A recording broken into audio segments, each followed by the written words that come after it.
O ano é novo, mas todo mundo sabe, as despesas são as mesmas de sempre e não tem como fugir. Além dos débitos das festas, há a cobrança de impostos importantes em janeiro, como o IPVA e o IPTU, mordem uma fatia importante do nosso orçamento.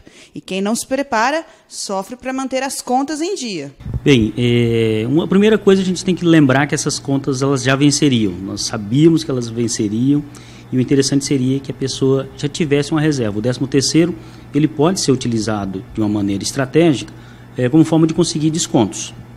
Os próprios impostos, o IPVA, o IPTU, nós temos alguns planos de incentivo que permitem descontos de 3%, 4%, que às vezes para a maioria da população isso parece pouco, mas se a gente pensar numa caderneta de poupança, isso levaria 6 a 7 meses para se ter como retorno.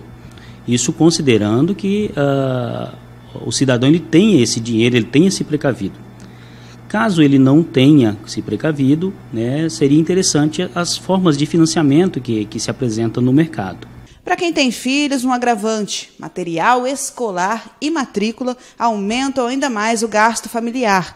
Para não ficar no vermelho, o jeito é planejar bem a forma de pagar. Se tiver um dinheirinho na poupança, ele pode ser usado nesse momento. É interessante que faça isso pelo seguinte, a gente até fala em planejamento. Vamos supor que esse ano você tenha sido pego despercebido, vamos dizer assim, despreparado em relação a essas despesas, apesar de elas serem despesas anuais, mas aí você já começa a querer não passar mais por isso ano que vem.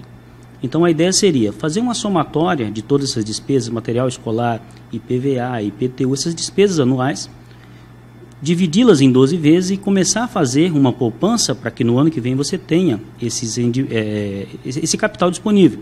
Porque daí com o incentivo do pagamento à vista, somado aos juros que você ganha ao longo dos anos de aplicação, você vai ter um começo de ano bem mais folgado. Mas para quem tem essa reserva, é interessante sim que faça o saque dessa reserva e aproveite os descontos que serão dados.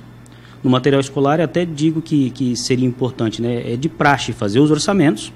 Lembrando que na etapa do orçamento não se pode confundir preço com qualidade, não dá para se classificar, por exemplo, o preço de um lápis de cor de uma categoria com o preço do lápis de cor de uma categoria um pouquinho mais, de uma qualidade melhor.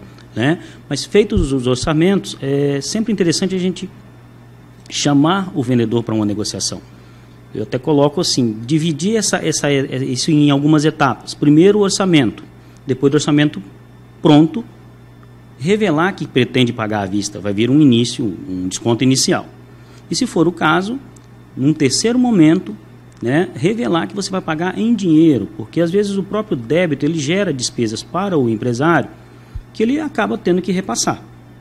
E a gente tem visto no perfil do comerciante rondonopolitano que ele prefere fidelizar o seu cliente.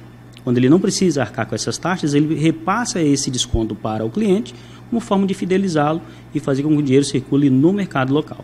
E ao longo do ano, como evitar as dívidas e quais são as situações que mais fazem o consumidor se endividar? A gente sempre diz o seguinte, que as dívidas elas provêm de escolhas. Então, por exemplo, quem tem aí hoje problemas em relação ao cartão de crédito, ele tem que lembrar que são parcelas oriundas de escolhas feitas há 3, 4, 5 meses. Eu costumo considerar que quando a gente se endivida por escolhas próprias. Eu escolhi estar endividado. Então, nessa hora, eu preciso começar a escolher não me endividar. Como que a gente, em geral, se endivida? Por pressão da sociedade, pelos grupos que a gente frequenta, pela vontade de ter, e não somente ser. Costumamos considerar bastante também que boa parte da população brasileira, não é só Rondonópolis, ela tem dívidas que contraíram comprando que não precisava, com dinheiro que não tinha, para mostrar para quem não gosta. Essa é a realidade, é mais uma questão de afirmação. Então, à medida que você começa a fazer um consumo consciente, e começar a se perguntar se eu preciso ou se eu quero, isso já vai facilitando, isso já vai melhorando. E pensar também que não existe nada caro, depende de como eu compro. Então, se eu me programar para comprar, eu terei possibilidades de conseguir um poder de barganha melhor, uma negociação melhor, e isso tende a minimizar as despesas. É comum se considerar no mundo das finanças que quem adianta sonho paga juro por ele.